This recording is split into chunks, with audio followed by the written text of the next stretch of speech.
A warm good morning learners. My name is Srishti Tamrakar. I have done BCom Honours in Finance, MBA in Finance and Marketing and MCom in Marketing. In today's session, we are going to discuss about international finance. Welcome to the introductory session on international finance. In today's interconnected world, the flow of money, goods and services across borders is an integral part of global economic development. Understanding international finance is essential for anyone aiming to navigate the complexity of the global economy. Let's think about how the world operates today.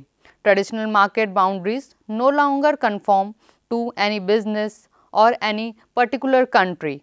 The global economy now runs on a network that connects countries, business and individuals in ways that were unimaginable a few decades ago.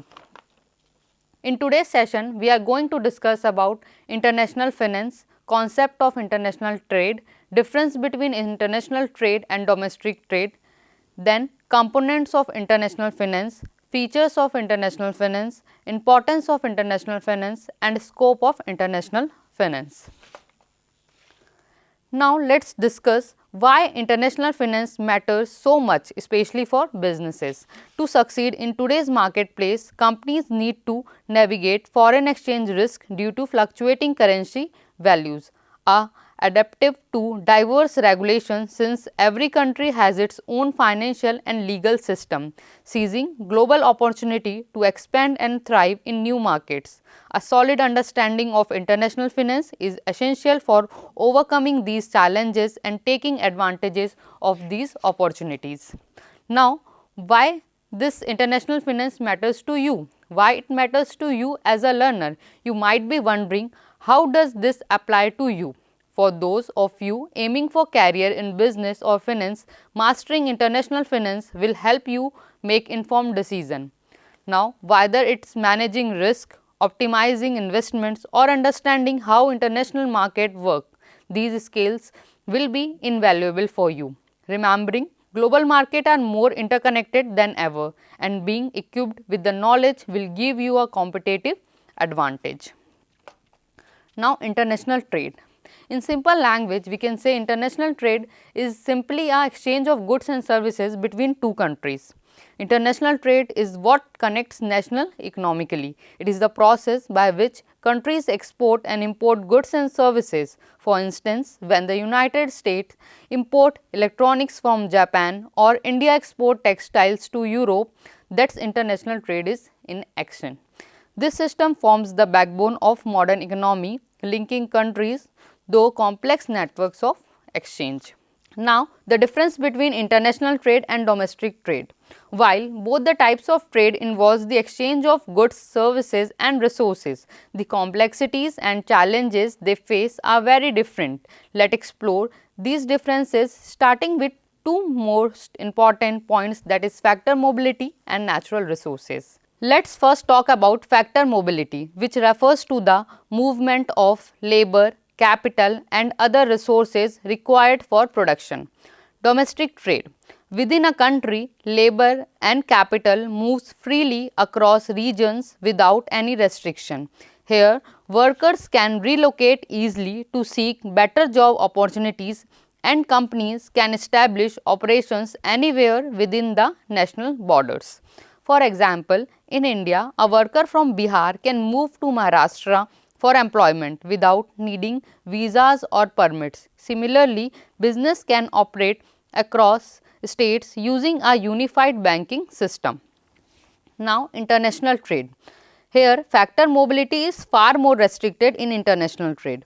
Cross-border movements of labor are controlled by immigration laws, work permit and visa requirements. For instance, if a company in the US wants to hire workers from another country, they must go through restrict immigration process. Similarly, capital transfer across borders require government approval and must comply with international banking regulations. This is why international trade involves more complex procedures compared to domestic trade. Now, natural resources.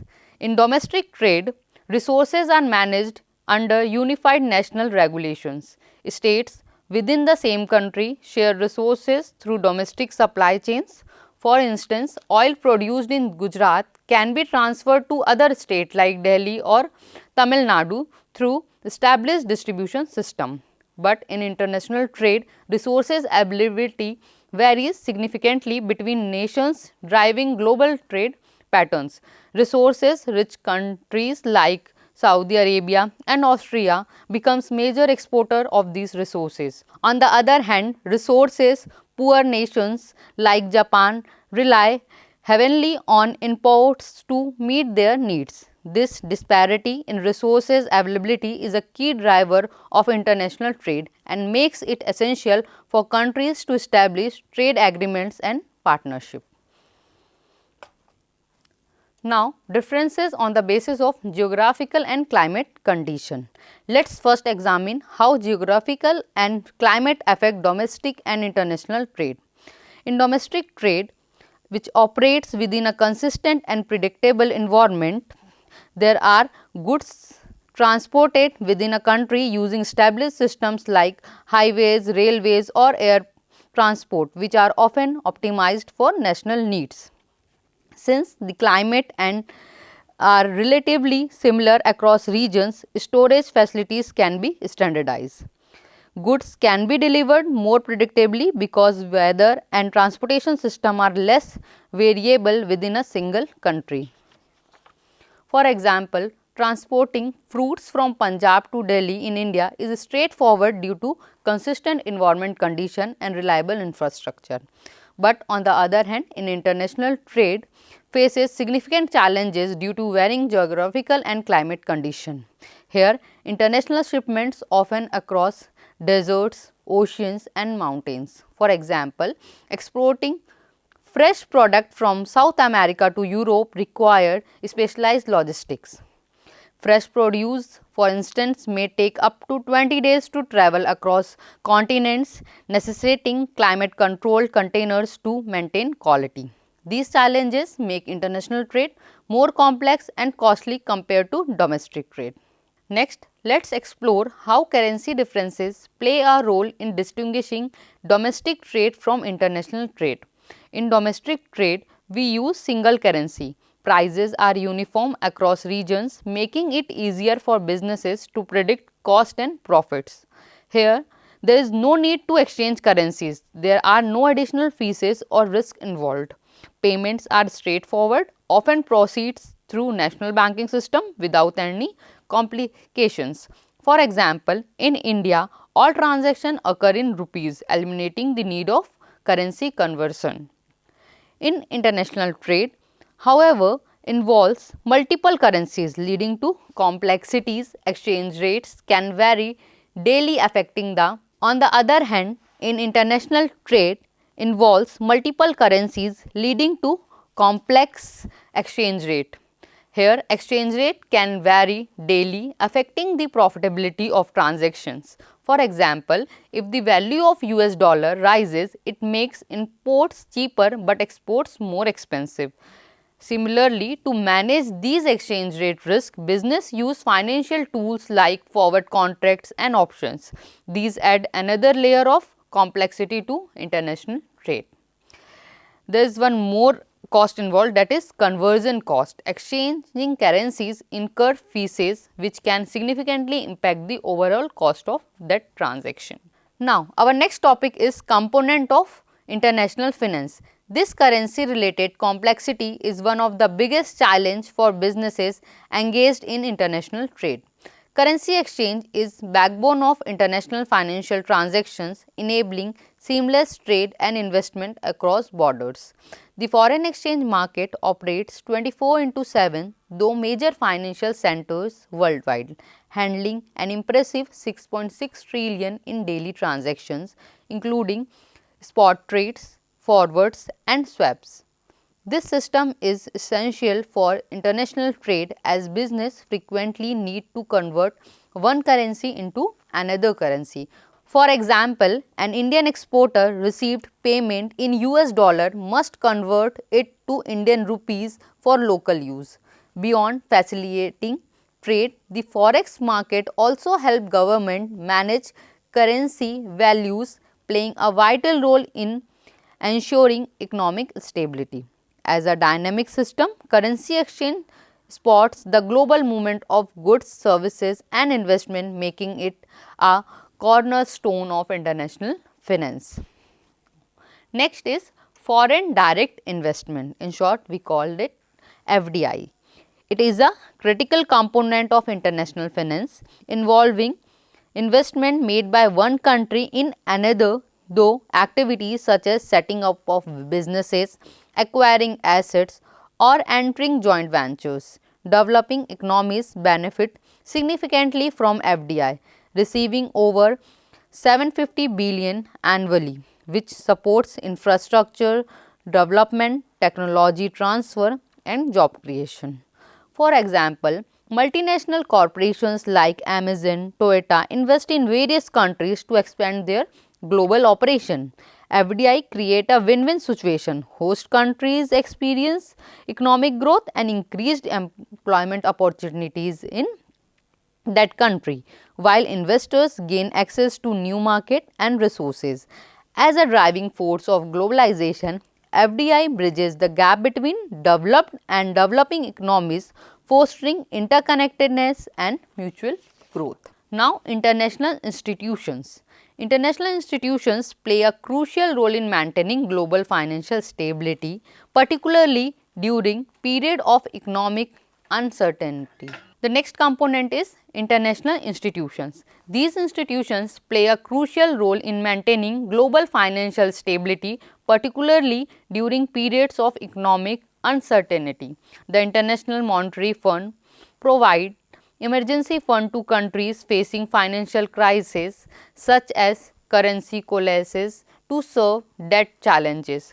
For instance, during the 2008 global financial crisis, the IMF was instrumental in stabilizing economies like Greece. Similarly, World Bank managed over 100 billion annually in development assistance during essential projects such as road, school and hospital in developing nations. Its primary objective is to reduce poverty and promote sustainable development worldwide. Together, these institutions serve as pillar of international financial system, supporting countries in achieving economic stability and growth. Now, let us discuss about features of international finance.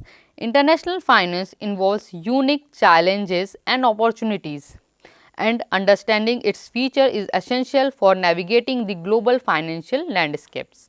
Let us look at three critical aspects, that is foreign exchange risk, political risk and market imperfections. Let us start with foreign exchange risk. One of the most significant feature of international finance is the impact of foreign exchange risk.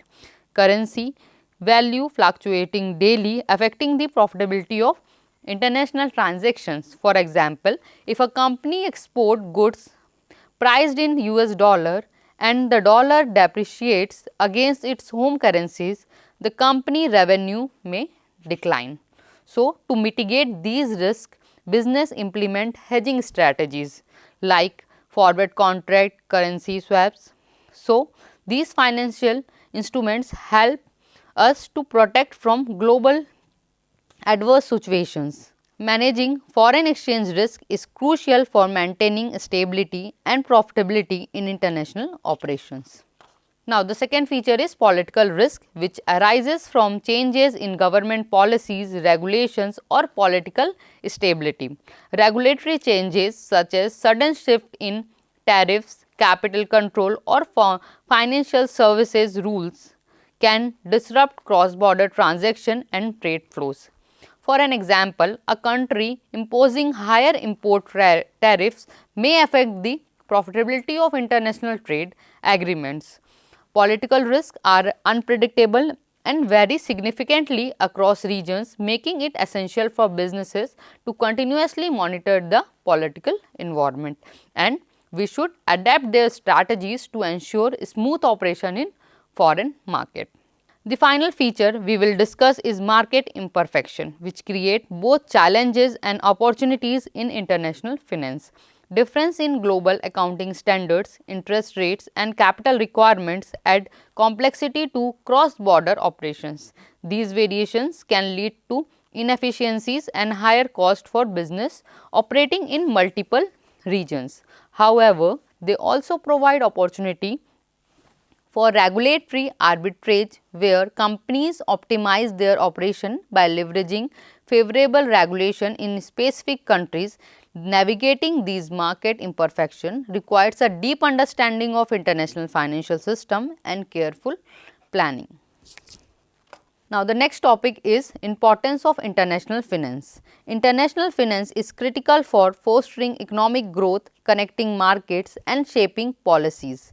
Let us explore its significance by focusing on four key areas: multinational growth, global interdependencies, foreign exchange earnings and foreign policy guidance.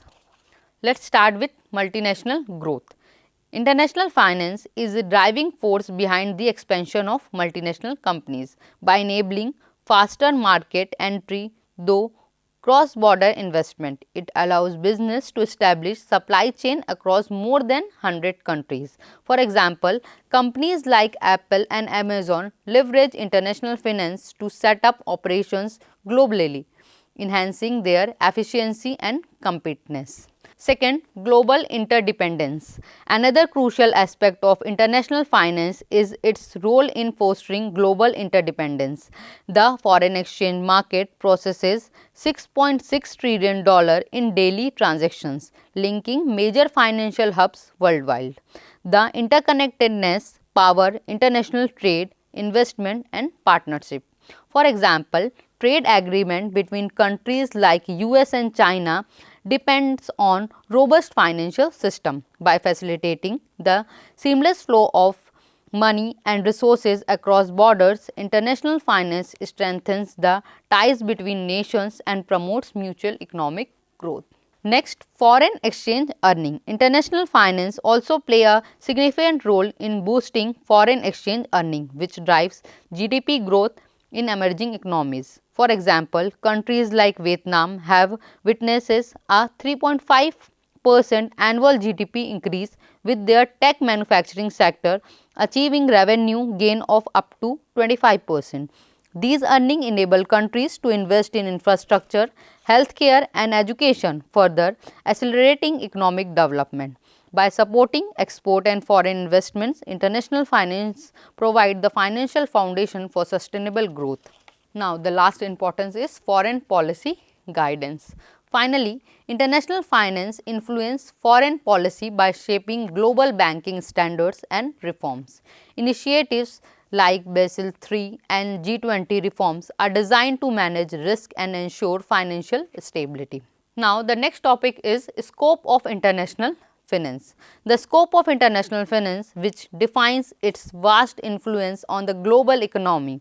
International finance impact how countries, institutions and businesses operate in interconnected market. Its scope can be understood through four critical areas, that is exchange rates, international institutions, balance of payment and global investment.